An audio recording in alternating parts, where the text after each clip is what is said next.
Good morning 10th class. अभी हम पढ़ रहे थे संसाधनों के बारे में। संसाधन क्या होते हैं, कौन कौन से हैं, उनके उपयोग क्या हैं और उनको बचाने के उपाय हमने पढ़ा। आज की वर्कशीट में देखते हैं क्या टॉपिक दिया गया है। चलिए थोड़ा शुरुआत कर लेते हैं। वर्कशीट नंबर 6 है, 20 जुलाई डेट है हमारी।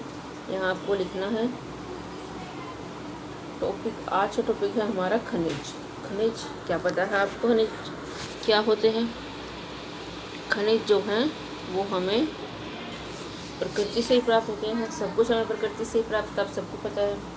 प्राकृतिक रूप से प्राप्त ऐसे तत्व जिनकी एक निश्चित रासायनिक संरचना होती है। एक ऐसे पदार्थ, ऐसे तत्व जो मिलते तो प्रकृति से हैं लेकिन जो बनते हैं रासायनिक प्रक्रियाओं से। साइंस में आपने रासायनिक प्रक्रियाएं पढ़ा है। नमक का रासायनिक नाम सुना होगा, है ना? सोडे का रासायनिक नाम सुना होगा। तो इसी प्रकार प्रकृति से मिलने वाली वो वस्तु, वो तत्व जो रासायनिक प्रक्रिया के द्वारा ही बने। ऐसा नहीं है कि जैसे पानी है हमारा, पानी तो हमें प्रकृति से प्राप्त हो गया, बादलों से मिलता है, बारिश होती है, या प्रकृति धरती पे भी ज़्यादातर पानी है। जो खनिज हैं वो हमें एक रासायनिक प्रक्रिया के तहत ही प्राप्त होते हैं। उनकी रासायनिक संरचना होती है जिन्हें हम खनिज कहते हैं। भूवैज्ञानिक कौन होते हैं? जो ज़मीन के बारे में अध्ययन करते हैं, जो भूमि का अध्ययन करते हैं। उनके अनुसार खनिज एक प्राकृतिक रूप से विद्यमान समरूप तत्व है जिसकी एक निश्चित आंतरिक संरचना है। मतलब खनिज एक ऐसा प्राकृतिक तत्व है जिसकी एक निश्चित संरचना है, आंतरिक संरचना, मतलब उसकी बनने का एक निश्चित तरीका है। कौन कौन से केमिकल प्रकृति का जो कौन कौन से केमिकल मिलते हैं या कौन कौन से रसायन मिलते हैं जिसके बाद खनिज का निर्माण होता है।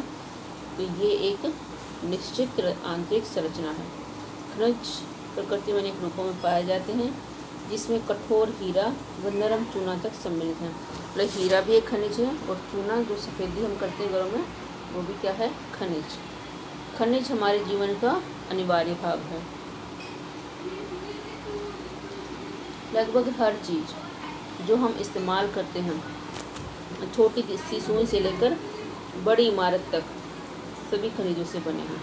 प्लस जो सुई में जो लोहा लगे वो भी खनिज है, और बिल्डिंग बनाने में ईंट, सीमेंट, जो भी मटेरियल लगेगा वो भी क्या है? खनिज। कारें, बसें, रेलगाड़ियाँ व हवाई जहाज़ सभी खनिज से बने हैं और धरती से प्राप्त ऊर्जा के साधनों से चलते हैं। धरती से प्राप्त कौन सी ऊर्जा मिलती है? पेट्रोल, डीजल या प्राकृतिक गैस, जो भी इनसे चलते हैं। बनते किससे हैं? खनिज से। लोहा, इस्पात, एल्यूमिनियम, जिससे भी बनते हैं। ठीक है। सामान्य और वाणिज्यिक व्यापारिक उद्देश्य हेतु खनिज निम्न प्रकार से वर्गीकृत किए जाते हैं। सामान्य मतलब जो घर में इस्तेमाल होते हैं, और वाणिज्य जिसका व्यापार में इस्तेमाल होता है।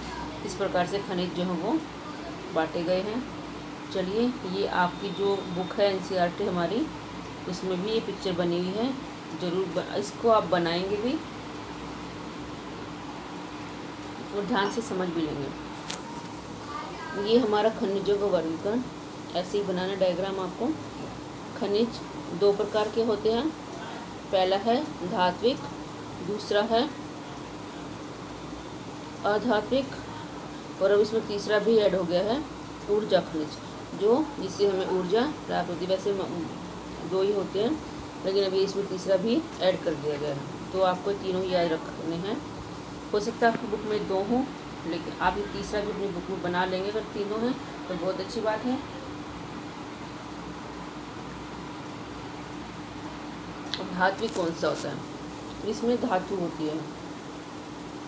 धात्विक के प्रकार देख लीजिए। धातु कई प्रकार हैं। लोह धातु, जिसमें लोहे मात्र का अंश हो। लोहा भी एक धातु है, और जिस धातु में लोहे का अंश हो वह लोह धातु कहलाती है, मतलब लोहे की धातु।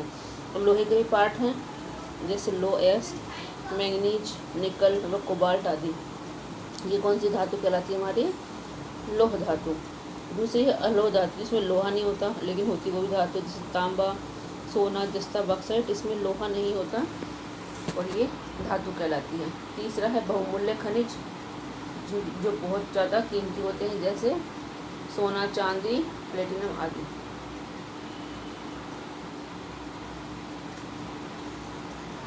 तो खनिज जो हमारे हैं 3 प्रकार से वर्गीकृत किए गए हैं। पहला है धात्विक।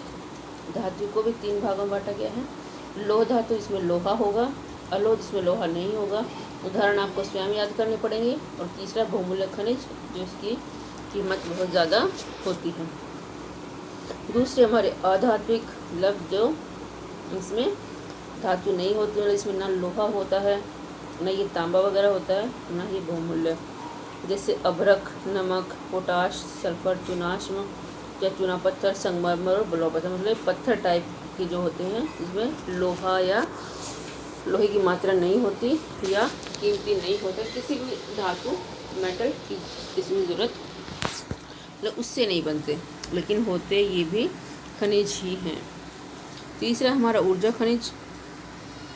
ऊर्जा खनिज मतलब जिससे हमें ऊर्जा, एनर्जी या बिजली प्राप्त होती है, जैसे कोयला, पेट्रोल और प्राकृतिक गैस।